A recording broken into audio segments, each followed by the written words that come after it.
देश की सबसे पुरानी पार्टी कांग्रेस की पूर्व अध्यक्ष और यूपीए चेयरपर्सन सोनिया गांधी के नामांकन की।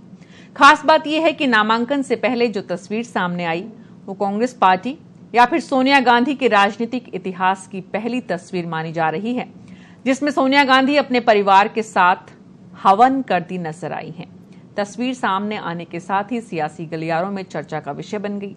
सवाल उठने लगे, क्या ये बीजेपी के हिंदुत्व कार्ड को कांग्रेस का जवाब है? क्या कांग्रेस भी कई राज्यों में हुए विधानसभा चुनाव की तर्ज पर इस चुनाव में सॉफ्ट हिंदुत्व का कार्ड खेल रही है? तो सोनिया गांधी के हवन करने के क्या है मायने, और सोनिया गांधी का ये सियासी दांव कांग्रेस को कितना फायदा दिला पाएगा? देखिए रायबरेली से हमारे वरिष्ठ सहयोगी महेंद्र प्रताप सिंह की ये विशेष रिपोर्ट। क्या कांग्रेस बदल रही है परिपाटी? क्यों सोनिया गांधी को करना पड़ा हवन? क्या कांग्रेस कर रही है छवि बदलने की कोशिश? क्या कांग्रेस को वोट दिला पाएगा सोनिया गांधी का दांव? कांग्रेस के सॉफ्ट हिंदुत्व कार्ड के मायने क्या? रायबरेली सांसद और कांग्रेस की पूर्व अध्यक्ष सोनिया गांधी ने रायबरेली संसदीय सीट से 5वीं बार नामांकन दाखिल किया।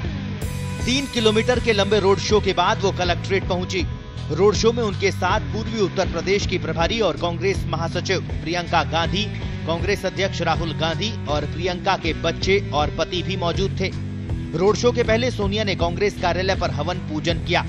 इस दौरान उनके साथ कांग्रेस अध्यक्ष राहुल गांधी और बेटी प्रियंका भी मौजूद थी। इसके पहले सोनिया ने परिवार की परंपरा के अनुसार गणेश जी की पूजा भी की। सोनिया गांधी का काफिला सुबह 9:30 बजे जब हुएमऊ गेस्ट हाउस से निकला तो सुरक्षा कारणों की वजह से उनका रूट बदला गया। इससे अफसरों में हड़कंप मच गया। डिग्री कॉलेज चौराहे पर रोड शो का काफिला रुक गया। यहाँ से सोनिया अपने प्रस्तावकों के साथ नामांकन कक्ष तक गई। रायबरेली से नामांकन करने के बाद यूपीए चेयरपर्सन सोनिया गांधी ने प्रधानमंत्री नरेंद्र मोदी पर निशाना साधा। उन्होंने कहा कि नरेंद्र मोदी अजेय नहीं है, आपको 2004 के नतीजे भी याद रखने चाहिए।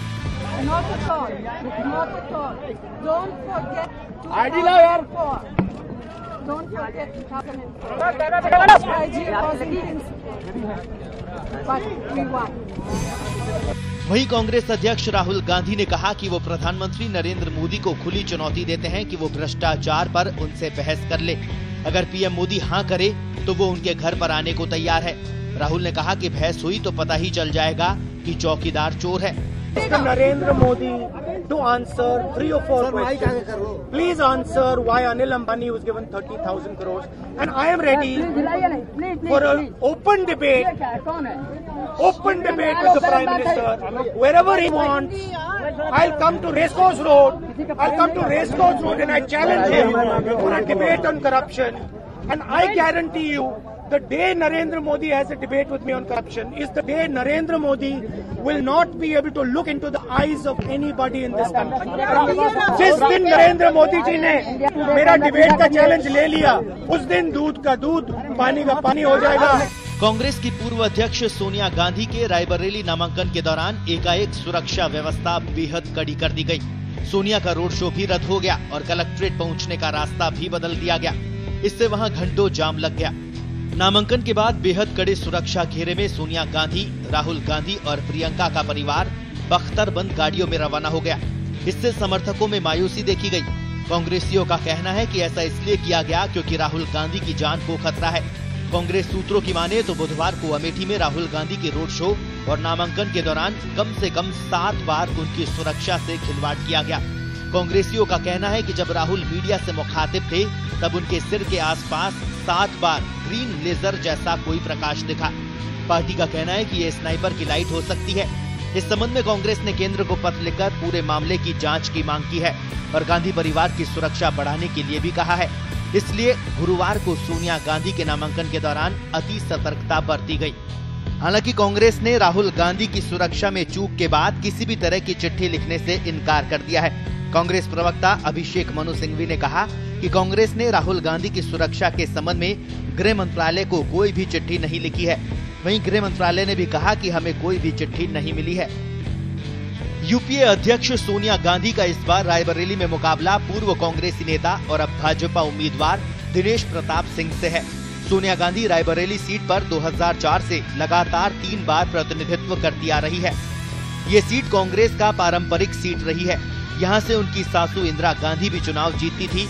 यहाँ इंदिरा गांधी एक बार 1977 में चुनाव हारी है, जबकि 1961, 1971 और 1980 में इंदिरा गांधी यहाँ चुनाव जीती थी।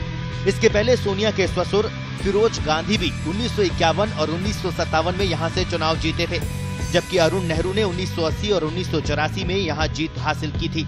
कांग्रेस इस सीट पर 3 बार 1977, 1996 और 1998 में हार चुकी है। 1977 में भारतीय लोकदल के राजनारायण ने इंदिरा गांधी को हराया था, जबकि 1996 और 1998 में बीजेपी उम्मीदवार अशोक कुमार सिंह ने जीत हासिल की थी। रायबरेली में मतदान 5वें चरण के तहत 6 मई को होगा। इस बार सोनिया गांधी का मुकाबला दिनेश प्रताप सिंह से है, जो कांग्रेस छोड़कर हाल ही में बीजेपी में शामिल हुए हैं। समाजवादी पार्टी और बहुजन समाज पार्टी ने रायबरेली से उम्मीदवार नहीं उतारा। ऐसे में बीजेपी के लिए चुनाव काफी चुनौतीपूर्ण है। अब देखना यह है कि बीजेपी इस सीट पर कांग्रेस को कितनी टक्कर दे पाती है। ब्यूरो रिपोर्ट, पत्रिका टीवी।